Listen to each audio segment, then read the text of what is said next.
Hello, welcome to study classes. आज हम लोग देखने वाले हैं एक क्लास 12 का जो आप लोगों का इतिहास है। इतिहास में जो अध्याय 13 है, यहाँ पे अध्याय 2 गलती से प्रिंट हो गया है, तो सॉरी।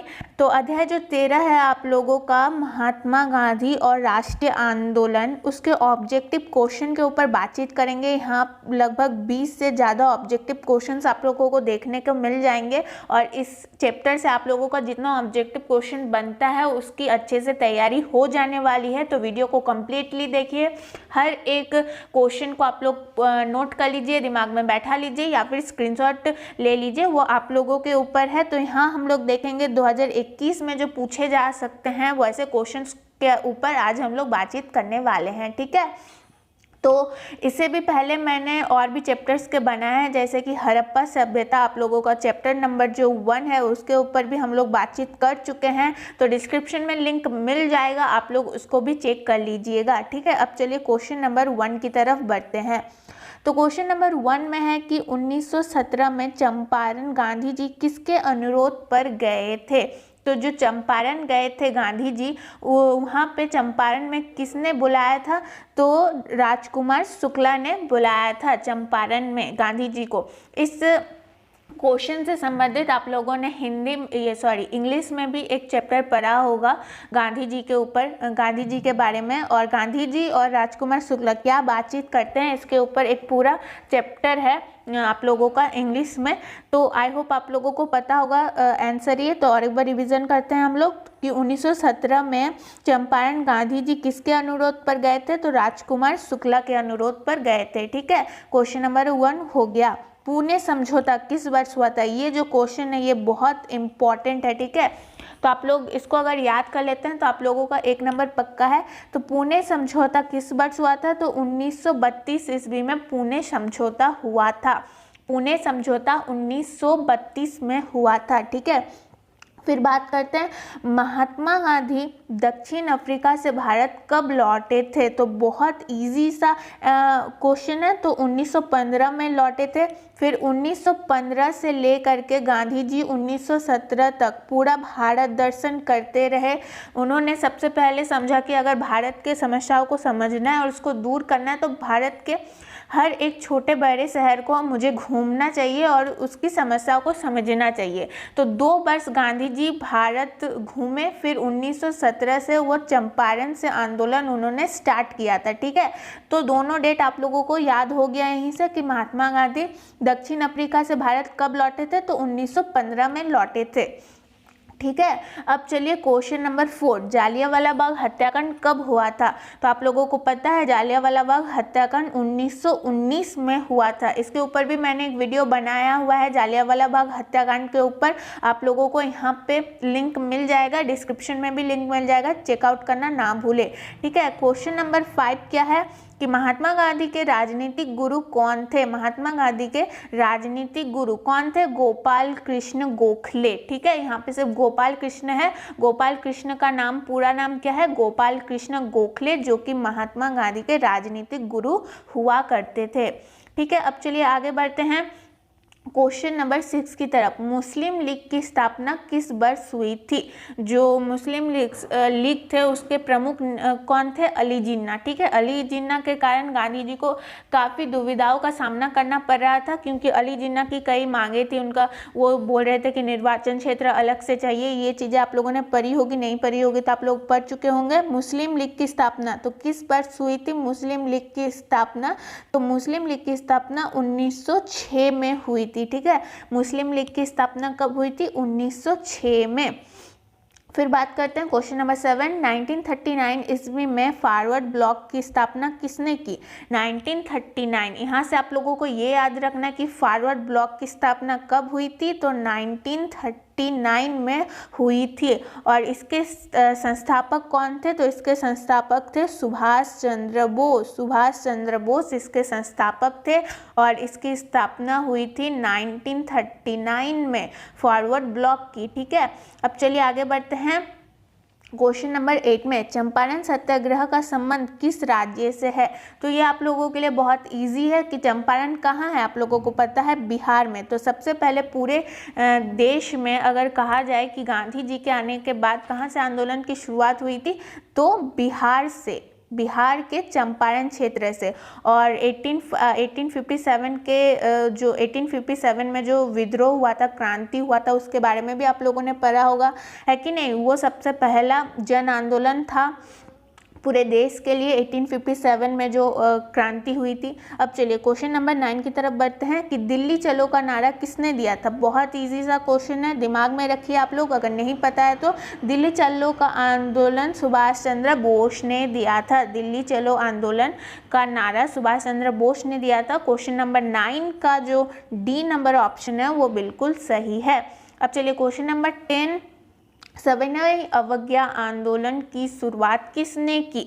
सविनय अवज्ञा आंदोलन का अर्थ क्या है कि पूरे विनय तरीके से, यानी बिना किसी हिंसा किए हुए शस्त्र उठाए आंदोलन करना, सविनय अवज्ञा आंदोलन। इसकी शुरुआत कब हुई, किसने की थी? तो महात्मा गांधी ने की थी। और कब से हुई थी? तो नमक यात्रा से, नमक यात्रा के ऊपर और सविनय अवज्ञा आंदोलन के ऊपर भी एक वीडियो मैंने बनाया हुआ है, डिस्क्रिप्शन में लिंक मिल जाएगा। तो नमक यात्रा से सविनय अवज्ञा आंदोलन की शुरुआत हुई थी और किसने की थी? तो महात्मा गांधी ने इसकी शुरुआत की थी। ठीक है, तो क्वेश्चन नंबर 11 में है कि भगत सिंह राजगुरु क्या है? क्वेश्चन नंबर 11 कि भगत सिंह राजगुरु और सुखदेव को किस दिन फांसी दी गई? तो ऑप्शन में क्या क्या है? 23 मार्च 1929 को, 18 अप्रैल 1930 को, और यहाँ पे क्या है, और ऑप्शन में 23 मार्च 1931 को, या फिर 18 अप्रैल 1931 को। जो ये question number option number C है, 23 मार्च 1931 को सुखदेव, भगत सिंह और राजगुरु को फांसी दी गई थी। कब दी गई थी? 23 मार्च 1931 को। ठीक है, अब चलिए क्वेश्चन नंबर 12, असहयोग आंदोलन किस वर्ष हुआ था? असहयोग आंदोलन किस वर्ष हुआ था? तो 1920 से असहयोग आंदोलन शुरू हुआ था, यानी गांधी जी ने पूरे देशवासियों से यह आह्वान किया था, गांधी जी ने पूरे देशवासियों से यह आह्वान किया था कि जो सरकारी कर्मचारी हैं या फिर जो ब्रिटिशर्स के अंडर में रह के काम करते हैं, वो सब अपनी अपनी नौकरियां छोड़ दे और इस असहयोग आंदोलन में साथ दे। 1920 से लेकर के 1922 तक ये आंदोलन चला। फिर चौरा चौरी में एक हिंसात्मक क्या हुआ, हिंसात्मक पुलिस के साथ मुठभेड़ हो गई। फिर गांधी जी ने देखा कि यह असहयोग आंदोलन काफ़ी उग्र होता जा रहा है, तो फिर उन्होंने रोक दिया। ठीक है, तो इसके ऊपर भी एक वीडियो है कि असहयोग आंदोलन को वापस लेने का फैसला गांधी जी ने क्यों लिया, तो उसके ऊपर एक वीडियो है, डिस्क्रिप्शन में लिंक मिल जाएगा। तो देखिए, तो असहयोग आंदोलन किस वर्ष स्टार्ट हुआ? 1920 में, और ख़त्म कब हुआ था? 1922 में। ख़त्म होने का समय था 1922 और शुरू होने का समय था 1920। ठीक है, बार बार मैं इसीलिए आप लोगों को कह रही हूँ ताकि आप लोगों के दिमाग में बैठ जाए।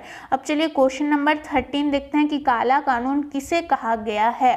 तो देखिए ऑप्शन को पढ़ते हैं, Rowlatt act, Ilbert bill, Wood चैप और बंगाल विभाजन। बंगाल विभाजन के बारे में आप लोगों को पता होगा कि बंगाल विभाजन किस प्रकार हुआ था, तो लेकिन इसका आंसर जो है वो होगा रॉलेट एक्ट, काला कानून। तो रॉलेट एक्ट क्या था कि बिना किसी मुजरिम के ऊपर या फिर किसी को दोषी ठहराया गया हो तो उसके ऊपर बिना किसी मुकदमा चलाए ही उसको जेल में डाल दिया जाता था ब्रिटिशर्स के द्वारा। ये आम जनता के ऊपर ऐसा उन्होंने घिनौनी हरकत करना शुरू कर दिया था, तो इसीलिए उसको काला कानून कहा जाता था। और इस रॉलेट एक्ट के कारण ही जालियांवाला बाग हत्याकांड हुआ था, क्योंकि रॉलेट एक्ट का विरोध करने के लिए 1919 में काफ़ी लोग जमा हुए थे। तो फिर 1919 में जब देखा गया कि मार्शल लॉ लागू है, फिर भी अंग्रेज ने सोचा कि मार्शल लॉ लागू होने के बाद भी ये लोग इतने लोग एकत्रित क्यों हो रहे हैं, तो फिर उन्होंने